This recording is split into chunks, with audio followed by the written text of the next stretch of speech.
Ladies and gentlemen and ladies, I'm going to be doing some things in the background, but I figure why I'm doing those things, 'cause I get distracted all the time.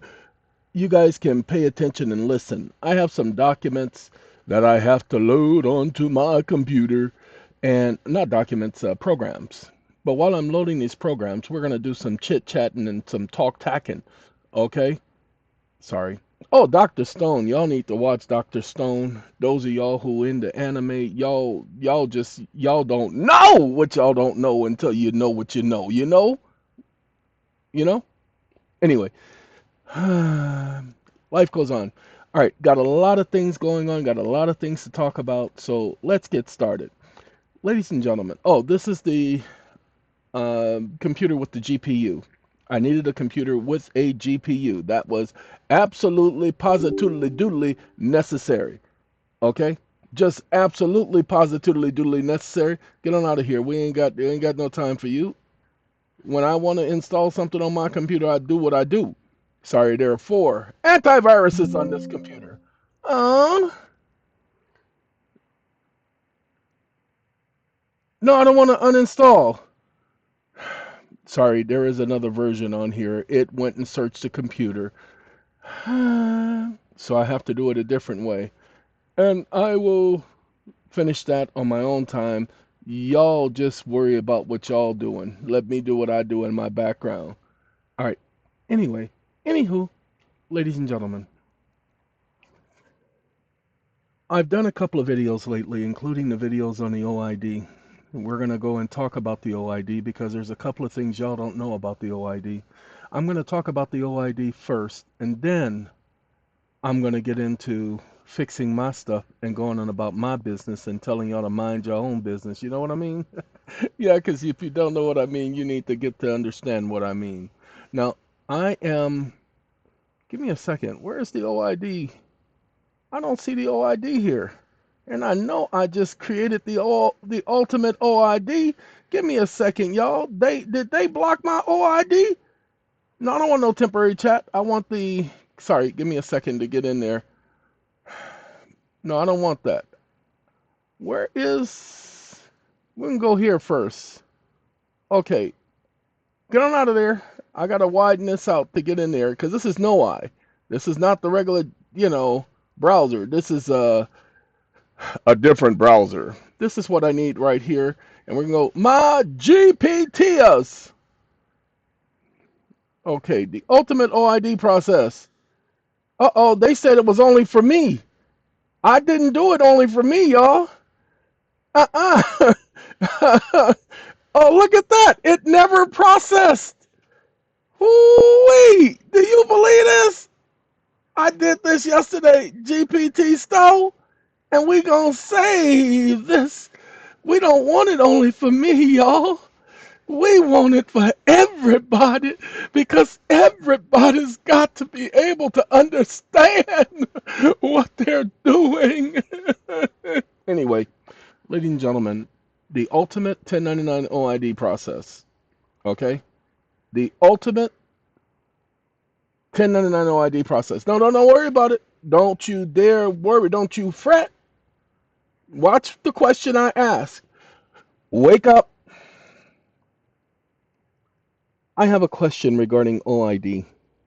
How versed are you on the 1099 OID, comma, the instructions, and the publications associated there too? Question mark.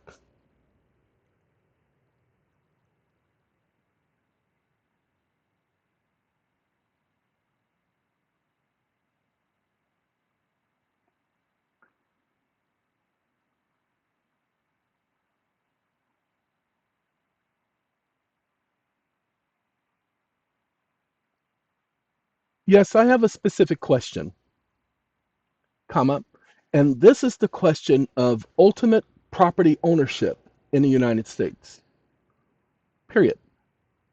I just purchased a vehicle, comma, when I purchased the vehicle, I purchased the vehicle as is, comma, that means that anything in the cushions, comma, the tires, comma, windshield wipers, comma, the windshield, comma, the seats, comma, the hubcaps, the oil that's inside the engine, the fuel that's inside the gas tank, the spare tire, comma, any loose change in the ashtray, the stereo that's built into the dashboard, the seats, whether front or back, the steering wheel, the steering column, the gas pedal, all of these elements of this automobile belongs to me. Is that not correct? Question mark.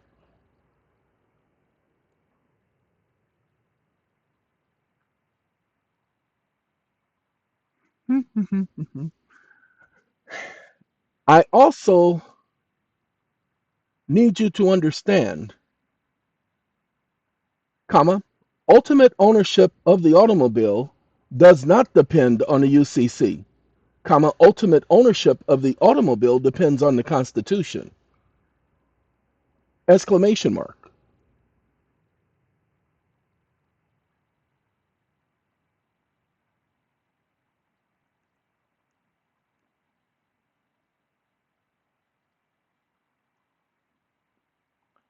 The Uniform Commercial Code is not law, it is not binding in any state unless one consents to that unlegislative recommendation. Stop listening. I see where you're coming from. Do you see where I'm coming from? You're making a distinction between constitutional property rights and statutory commercial framework that governs transactions. From a constitutional standpoint, it can only be because property rights are not statutory. Property rights are constitutional. Everyone has the right to property. The right to property is secured in the Fifth Amendment. Under the common law principles and the foundational property rights protected by the Fifth Amendment, nor shall private property be taken for public use. See, when you make it statutory, you just made it public use without just compensation. And the Ninth Amendment retains the rights not enumerated in the Constitution. Your ownership of the vehicle should be absolute once you lawfully acquire it. However, in practice, wake up. Wake up. I'm sorry, you misunderstood me. I only deal with facts and conclusions of law. I don't deal with practices. If you want to deal with practices, go talk to someone else. But don't bring that into this conversation. Is that understood? Question mark. Stop listening. Tick tock, tick tock, tick. Understood. Let's deal with facts and conclusions of the law. When you purchase the automobile, the vehicle outright, without financing or leasing, you acquire all physical components of the vehicle, including but not limited to the engine, tire, seats, and all of that stuff. Now, property ownership and constitutional basis, Fifth Amendment, Ninth Amendment, common law. Okay, title and possession. The manufacturer's certificate of origin is a superior title document. Once the MCO is surrendered to the state, a certificate of title is issued, which transfers legal interest to the state while granting you equitable use of the vehicle.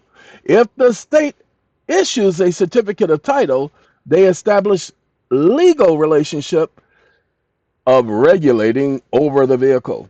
Now let me correct that. Wake up. Wake up. I'm sorry, you're still misunderstanding me. When I purchase the automobile outright, I'm also purchasing legal title. Exclamation mark.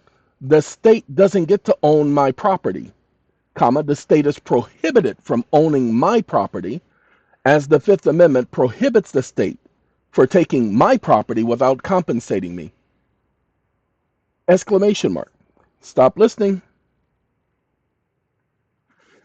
Stop listening. Sorry, ladies and gentlemen, there's a misunderstanding. Understood. Let's focus strictly on the legal facts and conclusions of law. When you purchase the automobile outright, you are acquiring both the physical vehicle and its legal title. Ta-da! The DMV doesn't get, I don't care what they say.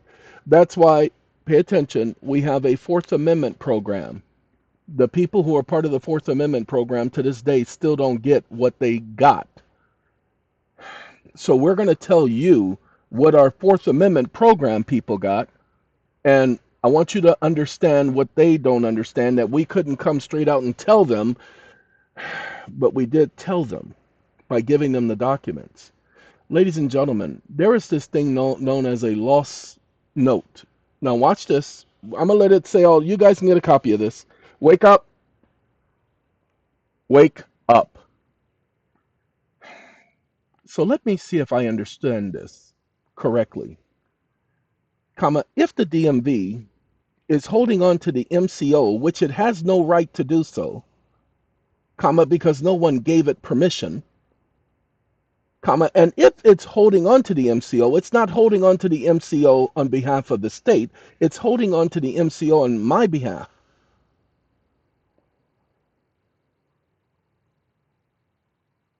All caps O, backspace, period. Now, as you mentioned, the Uniform Commercial Code allows them to do this, but it also allows me, once I acquire the automobile, to produce a lost title instrument and reproduce the MCO for my benefit. Is this correct? And can you show me foundational proof that I get to do this? Question mark. Stop listening. Facts include the DMV is holding on to the manufacturer certificate of ownership. DMV takes custody of the MCO. Nobody gives them the right to do that. They just do this. Now, the DMV does not own the vehicle. You do. It is not holding it on its behalf, on behalf of the state, but rather it's holding it as a custodian of the record. That's your title. You can issue a lost title instrument and reproduce the MCO. Yes, under the UCC and property law, you can issue a lost title instrument securing one's property. Fourth Amendment program, people, pay attention. You can introduce a lost title. All of you can do this, but we were doing this for our Fourth Amendment people. Again, as I said, they didn't understand, and we couldn't come straight out and tell them this. That's why we created the document for them, created the template for them. All they had to do was fill it out. Shh, don't tell nobody. Enforcement of lost, destroyed, or stolen instruments. If an original instrument, such as an MCO, is lost, destroyed, or wrongfully retained by another party, the rightful owner of the property may enforce a replacement. That's right, you get to create a replacement. Secured party rights to take possession after default. Ladies and gentlemen, if the DMV is holding my MCO, the rightful owner, me, has a legal ability to demand possession under secured party rights if the state does not prove a superior claim, and they cannot, because the state has no right to ownership of no property. You see, the state is representing the people. The people can't hold your property for you. They don't have the authority to do so. The Constitution is a personal rights instrument. That's why the Fourth Amendment, First Amendment, Ninth Amendment, 10th Amendment secures your rights. Okay, the Constitution was to protect your individual rights, not national rights. Shh, don't tell nobody. It's a secret. You're not supposed to know this. The government cannot take property rights without express consent and due process of law. There is no consent. You're the only one that consent, and you cannot consent unknowingly. It has to be knowingly and intentionally. Rights must be knowingly, intelligently, and voluntarily waived. They can't do it subtly. Conclusions?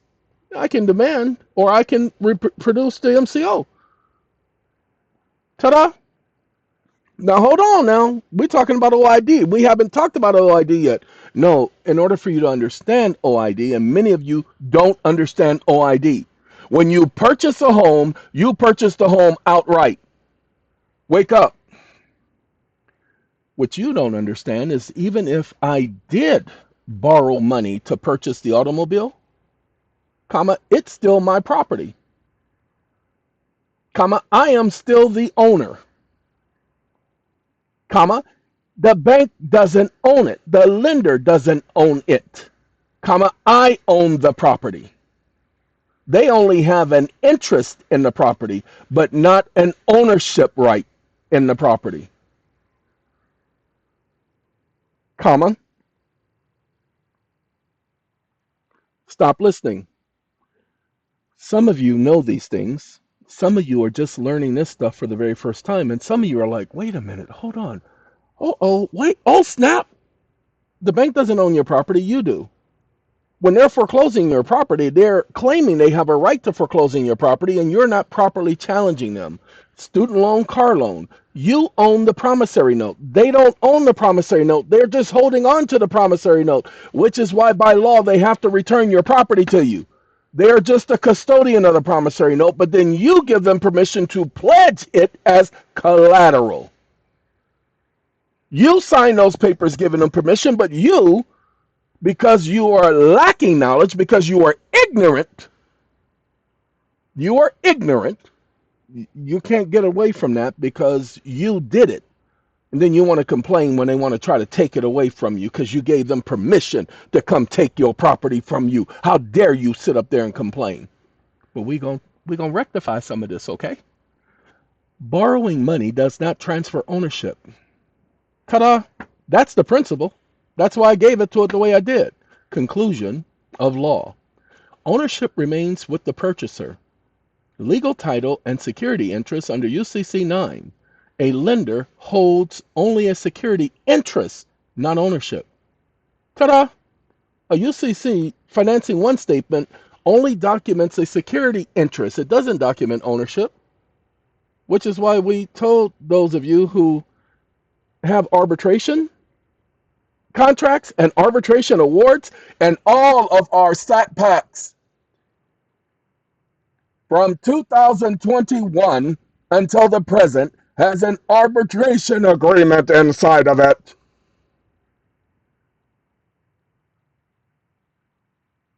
Pay attention. Only one's doing it. And if somebody else is doing it, I wonder where they got that from.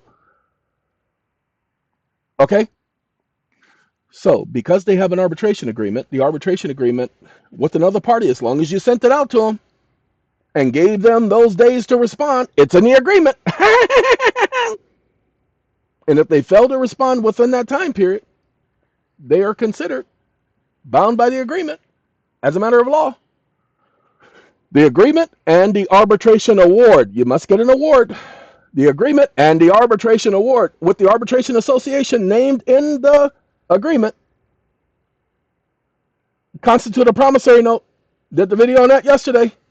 Those of you who've done arbitrations with SAA, this is what SAA was doing for you. We couldn't come straight out and say it, but the courts knew what we were doing. That's why they went after SAA. They knew we were using the system. Look, ladies and gentlemen, you remember Barry White? Keep on using me until you use me up? Well, that's what the system is there for. The system is not there to hurt you. The system is there to help you. So use the system. But anyway, let's get back to the story. Ladies and gentlemen, because you have this property, because this property was originally associated with a promissory note, you didn't have to be a part of that original promissory note. You don't even know nothing about it. Ooh-wee. You don't know nothing about it. Ladies and gentlemen, I wish I could give you guys a VIN number, but I don't have any VIN numbers that I can put on here. But what you're going to do is do this. Put in your VIN number. Wake up. Wake up. My VIN number is, open quote,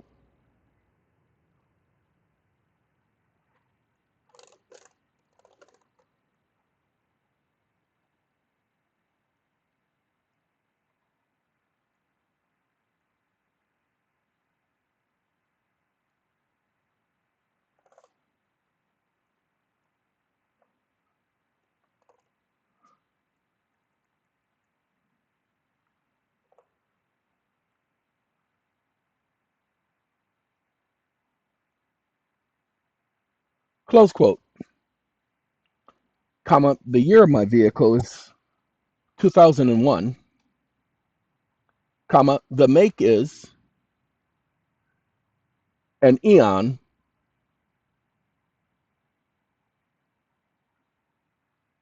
all caps E, all caps E,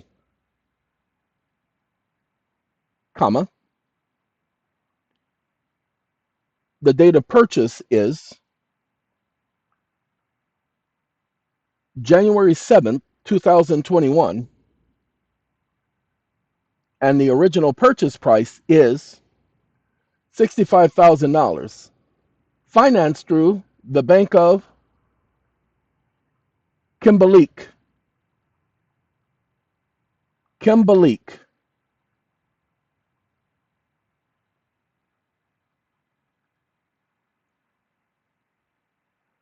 all caps, close quote, open quote, period. The original promissory note had a maturity date of greater than 9 months, period. I sold the car 3 days ago, comma, and I sold the car for $2,500, comma, and I told the purchaser of the vehicle that they can obtain the OID as a result of the value and the difference between, comma,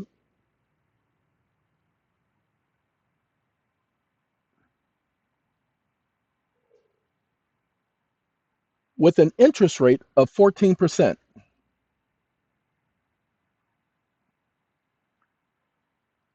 Can you provide evidence that the aforementioned permits the new purchaser of the automobile to OID?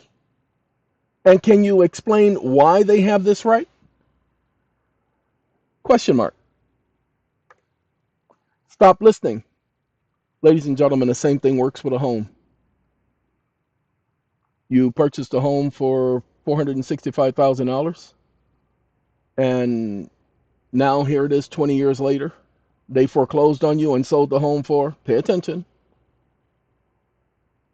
$200,000. Or maybe they sold it for less. Maybe they sold it for more. Doesn't matter. You don't even realize you have the right to OID. See, what you don't realize is the two of us has the right to OID. Shh, don't tell nobody, because that right there is a really interesting conundrum. Yes, but if they hold a qualified debt instrument, here's why. How does the new purchaser have the right to OID? Yes, but only if they hold a qualified debt instrument. Now, watch this. He says only if they hold the qualified debt instrument. Let me tell you the way around that. If they only purchase a vehicle without the note, they cannot claim the OID. Wake 'em up. Wake up. I'm sorry, comma, thank you for your assistance, but you were wrong, comma.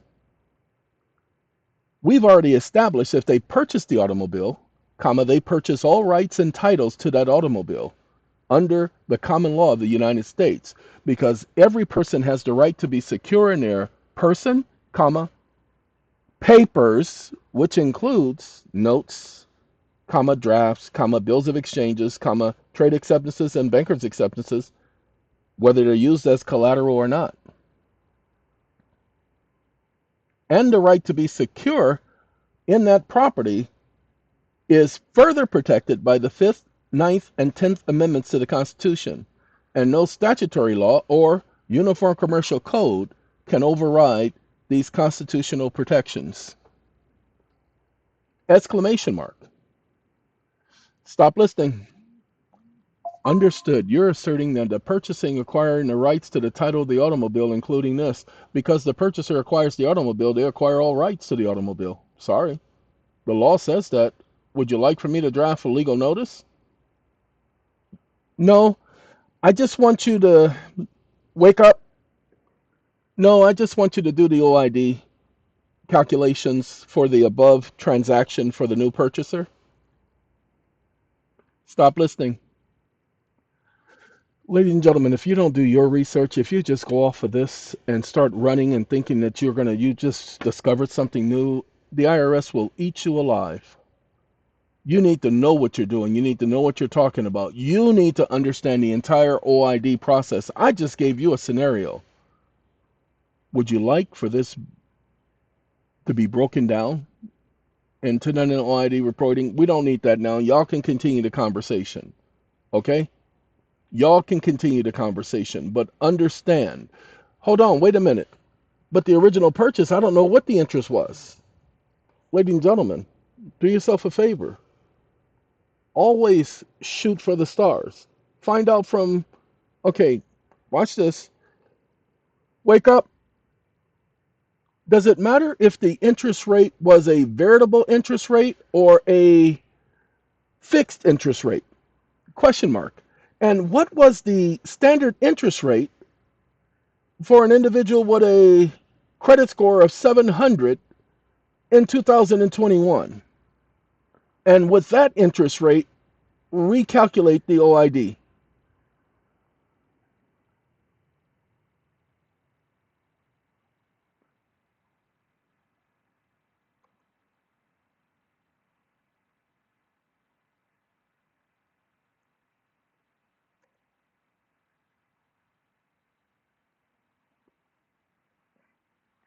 Stop listening.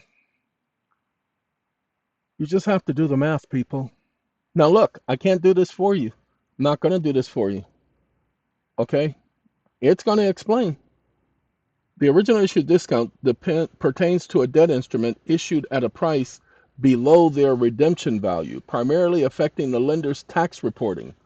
In your scenario, the purchaser acquired the vehicle at a significant discount from the original price, but this transaction does not involve a new debt instrument issued at a discount. Therefore, the concept of OID does not apply to the purchase of the vehicle in this context. Let me correct it.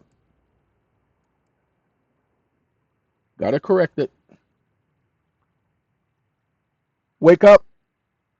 Actually, comma, you are wrong, comma, no one needs to reapply or repurchase anything for a new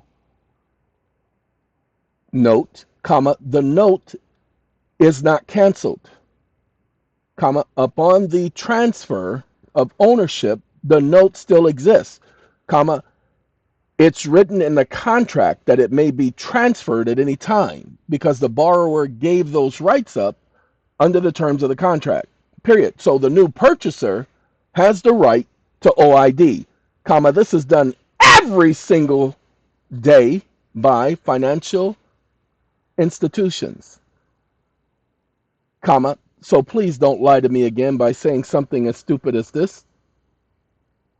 Open quote, close quote.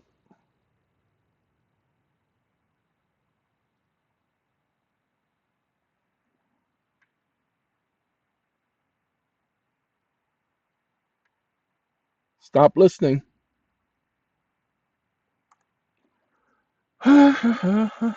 Understood. Let's strictly analyze the facts without misinterpretation. The original promissory note was not canceled upon the sale of the vehicle because it's been converted to a security. That security is still being traded on the market. The contract explicitly states that the note is transferable. The financial institution performs this process daily, transferring financial instrument and recognizing OID based on market value adjustment. This new purchaser, having acquired both the vehicle and the associated financial rights, has the same entitlement to claim OID as any institution would. Now, wake up. You just provided statements. You didn't give me facts and conclusions of the law. Exclamation mark. Stop listening. Ladies and gentlemen, it actually did right here, but I want better because I deserve better because that's what this is for. The original purchaser of the note remains in effect. The original promissory note remains in effect. The contract allows for it to be transferred. The purchaser acquires the note at a discount. You better believe it because they purchased it at a discount. Now, mind you, you're going to have to do some research to prove all of these facts. I'm only giving you a basis. The United States Code 26 U.S. Code 1272 OID, inclusion of gross income. The holder of an OID bearing instrument must report the OID as taxable income over the life of the note. Since the new purchaser holds the discounted note, they must report the OID accordingly. Now, hold on, watch this now. Wake up. Wake up. What if the promissory note, as in my case, and as in all cases dealing with conventional home loans, was collateralized, converted to a security upon deposit with the Federal Reserve agent or the Federal Reserve Bank? Question mark. And I did the OID and I did not account for the over collateralization or the fractional reserve banking related to the deposit of the note and the note being converted to a security and there never being a withdrawal of the security from the markets. Question mark. Stop listening. Your promissory notes are still trading on the market. They've been converted to securities. Those securities are still trading. That's what makes the world go round, ladies and gentlemen, which is why the United States is where it is. The promissory note was collateralized and securitized in your case and all conventional home loans. The original promissory note, blah, blah, blah. He's only repeating what I'm saying right there. Legal conclusion. Under this section 8-102, definitions, all of the 102s and the UCCs are definitions. The promissory note that is traded in the securities market qualifies as a financial security, meaning that it has market value beyond the original loan terms. So even if you were to do the OID, you need to understand that, hold on, this is not the full price of the OID. This is only a percentage of the OID. Because I'm entitled to this. Unless you can tell me I'm not, because then I have the right to get all of the accounting concerning my OID. The note was never withdrawn from the market. Since the security remains in circulation and was never withdrawn, the market value may differ from the original amount due. Over collateralization, excess value pledged against the note, fractional reserve banking, manipulation, the same note being used multiple times as collateral.